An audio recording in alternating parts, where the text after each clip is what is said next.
Machu Picchu. It's practically synonymous with bucket list these days, right? Right. But like when you're ready to go beyond those dreamy Instagram photos, you need, the real scoop. Yeah.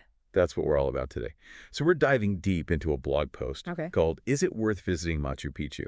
And this is from a blog called Traveling in My 70s. Oh, cool. And I have to say, I love this blogger's whole vibe, exploring the world with a sense of adventure, Yeah. but also with a healthy dose of, shall we say, experience. It's refreshing, isn't it? Like they're not just spitting out facts from a guidebook, they're sharing what they've learned from years of travel, which I think is especially valuable for a trip like this. Exactly. Yeah. And they definitely don't shy away from the challenge. Like one of the first things they address is altitude sickness, Right. which can really make or break your trip. Oh, yeah. They emphasize how important it is to acclimatize in Cusco, Yeah. which, believe it or not, is actually higher than Machu Picchu itself Wow. at over 11,000 feet. That's high. Yeah, and you know what's fascinating here? The blogger recommends aiming for, get this, 3 to 4 liters of water per day at that altitude. Whoa. That's more than double what you'd probably drink normally. Yeah. Have you ever considered, packing electrolyte supplements as well? Oh, that's a good idea. Yeah, that extra boost can really make a difference. Okay, so serious hydration. Mm. It's easy to underestimate how much altitude can affect you, Oh, yeah. even if you're young and fit. Totally. They also talk about the importance of taking it slow for the first day or two in Cusco. Yeah. Just letting your body adjust. Because no one wants to be sidelined with a splitting headache Right. while everyone else is out exploring. Exactly. Speaking of exploring, this blogger has some really interesting insights about getting to Machu Picchu. Okay. Of course, there's the Inca Trail, which is iconic for a reason. Right. But they wisely suggest the train and bus route for, a smoother, more comfortable journey. Yeah. And this is where their experience really shines, I think. They argue that a guided tour, especially one that includes, transportation to and from Machu Picchu, can be a lifesaver. Imagine not having to worry about navigating a foreign transportation system and just being able to, soak in the scenery. Would that be something you'd value? Absolutely. And they actually share a story about their own guided tour through the Sacred Valley, which seamlessly connected to the train ride up to Aguas Calientes, Okay. the town at the base of Machu Picchu. They talk about how everything was just taken care of: luggage, transfers, a guide at every step of the way. And speaking of being taken care of, the blogger also highlights the importance of being prepared for Machu Picchu's, unpredictable weather. Oh, yeah. They have a whole section on this, right? Yeah. Apparently, those mountain microclimates, they can change in a flash. Like 1 minute it's, sunny and beautiful, and the next you're caught in a torrential downpour. Totally. And this is where their experience leads to some really practical advice. Okay. They highly recommend packing a, a portable plastic rain cover. Oh, okay. The kind that folds up super small.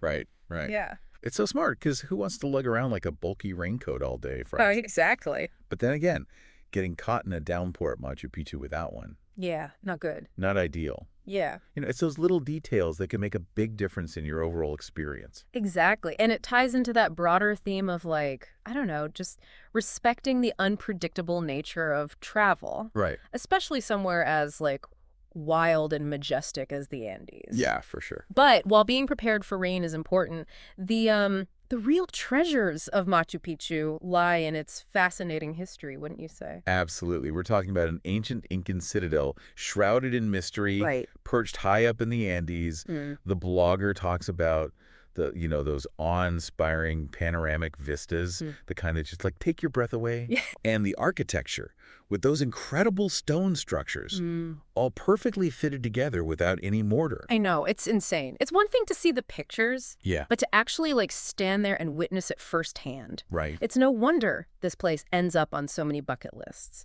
But what I find interesting is the blogger's emphasis on, going beyond the kind of typical tourist experience. You're right. Yeah. They talk about the Sun Gate, which, by the way, is this stunning ceremonial entrance to Machu Picchu, Okay. often crowded at sunrise. Right. But their point is, it's not just about snapping a selfie there. Yeah. It's about really immersing yourself in the culture. Yeah. Interacting with local communities and, gaining a deeper understanding of Andean life. And that ties into another important aspect they highlight: responsible tourism. Right. They're mindful of the impact that even well-intentioned travelers can have on a place as, I don't know, as precious and historically significant as Machu Picchu. It's so easy to forget about that, Yeah. when you're caught up in the excitement of a trip. Yeah, But this blogger really encourages you to think about the bigger picture. they do. They touch on the issues of over-tourism and the strain on the local environment, Right. reminding us that preserving these incredible places for future generations requires, conscious effort on everyone's part. It's about being a respectful visitor, not just a consumer of experiences. Right. Now, to be fair, the blogger does list some cons, the crowds being one of them. Yeah. They also mention the environmental impact, which we've already touched on, and the challenges of accessibility, especially for older travelers or those with mobility issues. Yeah, and that's something to consider carefully based on your own needs and priorities. For sure. But what's important is that they don't present these cons as deal breakers. Right. It's more about going in with your eyes open, wouldn't you say? Absolutely. It's about weighing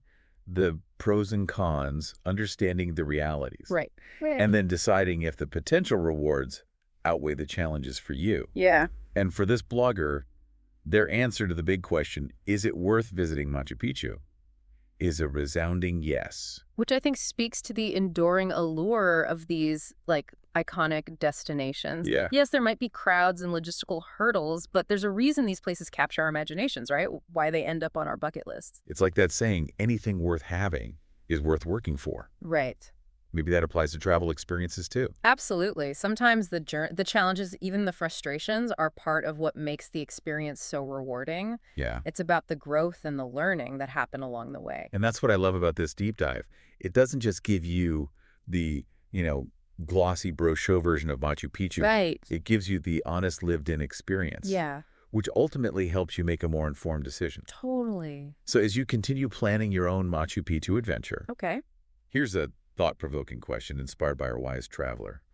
What are you willing to endure for an unforgettable travel experience? Ooh, I like that. What sacrifices, whether it's time, comfort, or even money, feel worthwhile to you in pursuit of those bucket list moments? That's a good question. Because sometimes the most rewarding journeys are the ones that challenge us to step outside of our comfort zones and embrace the unexpected. So true. And who knows, maybe you'll even discover a newfound appreciation for portable plastic rain covers along the way. You never know.